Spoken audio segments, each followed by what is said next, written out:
కీళ్ల నొప్పులు మహిళల్లో అధికమని తొలి దశలోనే వీటిని గుర్తించి సకాలంలో మందులు తీసుకుంటే పూర్తిగా నియంత్రించవచ్చని ప్రముఖ ఎముకల వైద్య నిపుణులు డాక్టర్ చల్లా భావతేజ పేర్కొన్నారు. కాకినాడ 1వ division Ramanayyapeta Sri Lakshmi Vinayaka community function హాల్లో Bhavashri orthopaedic and ENT clinic ఆధ్వర్యంలో ఆదివారం ఉచిత వైద్య శిబిరం జరిగింది.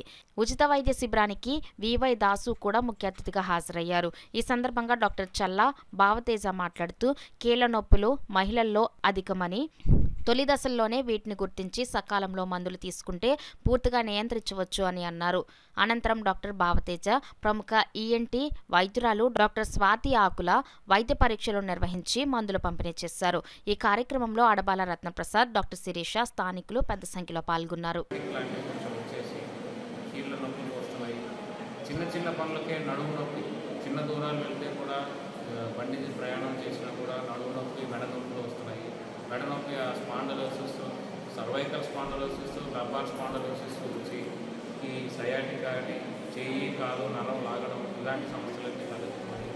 చిన్న చిన్న అలర్జీలకి చెవి ముక్కు గొంతు సమస్యలు, చిన్న చిన్న అలర్జీలకి ముక్కు, తర్వాత కన్నపేరులో కన్నాలు పడడం, చెవులో చీము, చెవులో రంధ్రం పడడం, వినికిడి సమస్యలు ఇలాంటి వాటిని కూడా చూస్తున్నాం. చిన్న చిన్న వాటికి వస్తాయండి.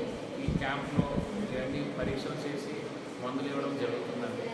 మనకి కోఆపరేట్ చేసిన ఈ 4 సభ్యులు, తర్వాత మన అడవాల రత్నప్రసాద్ గారికి